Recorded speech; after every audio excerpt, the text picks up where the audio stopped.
Welcome to Module 2, Ethernet and Physical Network Infrastructure.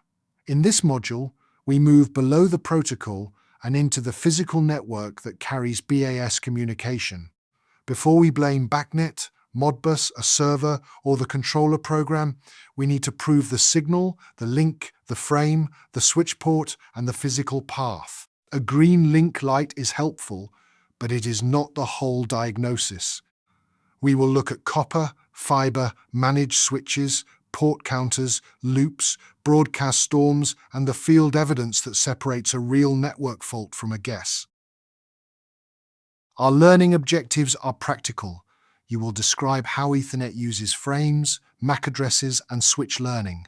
You will learn when copper is acceptable and when fiber is the better choice. You will interpret port counters and link history, not just link lights. You will identify managed switch features that affect BAS reliability, and you will recognize common field problems such as loops, broadcast storms, damaged patch cables, grounding concerns, and undocumented ports. By the end of the module, you should be able to document a switch port and physical path well enough that another professional can support it later. The core concept is a troubleshooting discipline. Before we troubleshoot the BAS protocol, we prove the physical path. Is the cable or fiber healthy? Is the link stable? Are the frames being forwarded on the expected VLAN?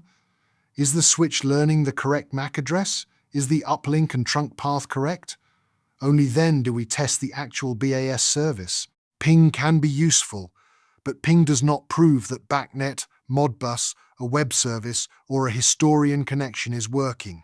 We follow the evidence all the way to the operational result. Ethernet is the dominant local network technology for BAS servers, supervisors, gateways, managed switches, and many modern controllers. Each network interface has a MAC address.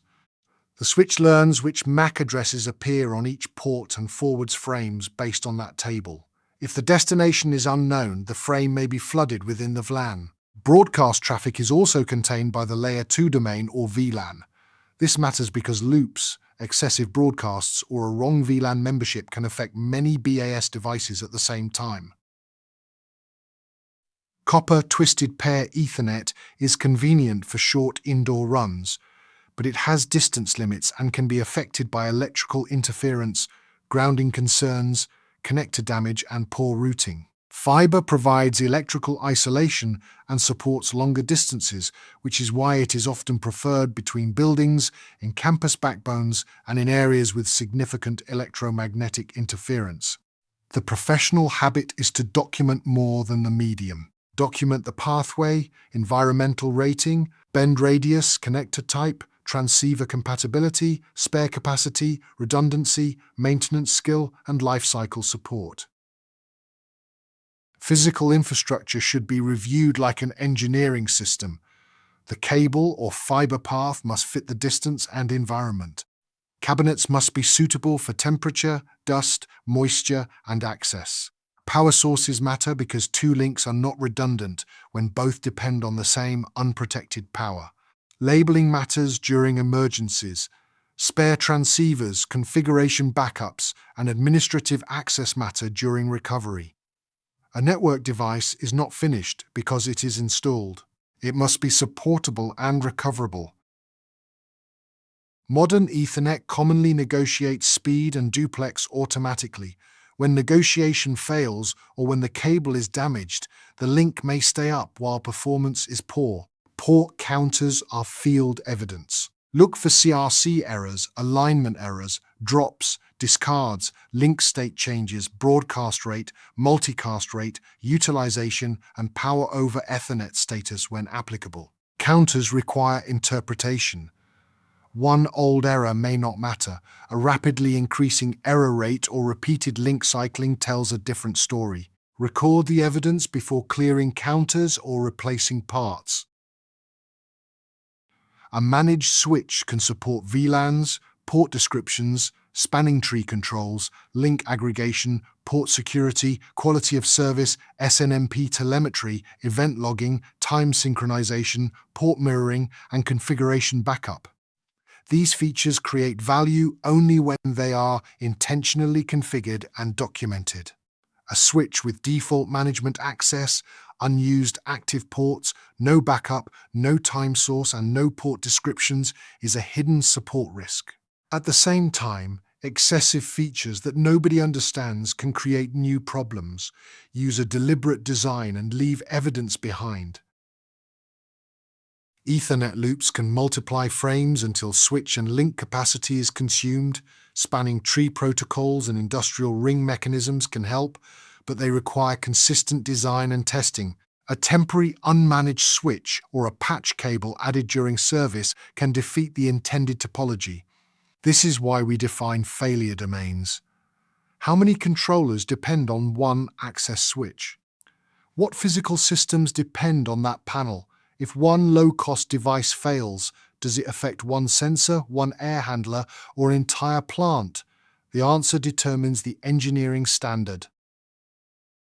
A repeatable diagnostic method prevents random troubleshooting. Start with the physical path: cable, fiber, cabinet, power, and environment. Then check link state speed, duplex, and link history. Next, review port evidence: errors, drops, discards, utilization, and broadcast rate. Then, verify the switch path MAC table, VLAN membership, trunk behavior, and uplink. Finally, test the actual BAS service. Also define the operator impact. Is one controller offline, one building missing, alarms stopped, or only one graphic slow? Good diagnosis begins with scope. Here is a typical service call example. A supervisor appears intermittently offline. Ping shows occasional packet loss, but that alone does not identify the cause. The switch port shows an increasing CRC error count with no duplex mismatch. Inspection finds a patch cable tightly bent and pinched by the cabinet door. The team replaces the cable, clears the counters, and verifies that the errors do not return under load. Notice the discipline. They did not reboot the BAS server, replace the supervisor, or rewrite the application. They started with the physical evidence. A field experience from the book shows why physical design matters. A building-to-building copper Ethernet connection may function for years, but it can still be a poor engineering choice. A nearby lightning event can create electrical damage across the connected systems. In the improved design, the interbuilding copper path is replaced with fiber, local surge protection and grounding practices are improved, and the physical route is documented. The lesson is not that copper is bad. The lesson is that media selection must match the distance, exposure, consequence, and recovery requirement. Use this checklist before closing an Ethernet infrastructure issue. Verify the cable or fiber type, distance, rating, and termination. Record the switch, port, asset name, VLAN, speed, and duplex. Review counters and link change history. Confirm secure management access, time synchronization, and configuration backup. Disable or control unused ports. Verify fiber routes and optics where fiber is used. Test loop prevention and failover where those features are part of the design. Most importantly, update the records. If the physical path is weak or undocumented, the BAS service will remain fragile. Let us summarize Module 2. Ethernet switches forward frames by learning MAC addresses within the applicable VLAN. Copper and fiber are engineering choices that must consider distance, environment, electrical exposure, and consequence. Port counters and link history are field evidence. Managed switch features should be configured intentionally, documented, backed up, and understood. Loops, broadcast storms, shared power, and undocumented ports can turn a small mistake into a large outage. In the next module, we move from Ethernet into TCP/IP addressing, subnetting, and core services. Before moving on, pause and test your understanding. How does a switch learn where to forward an Ethernet frame? Why can a Layer 2 loop affect many BAS devices at once? Which port counters help diagnose a damaged cable or poor connection? When is fiber preferable to copper? And why are two links not automatically redundant?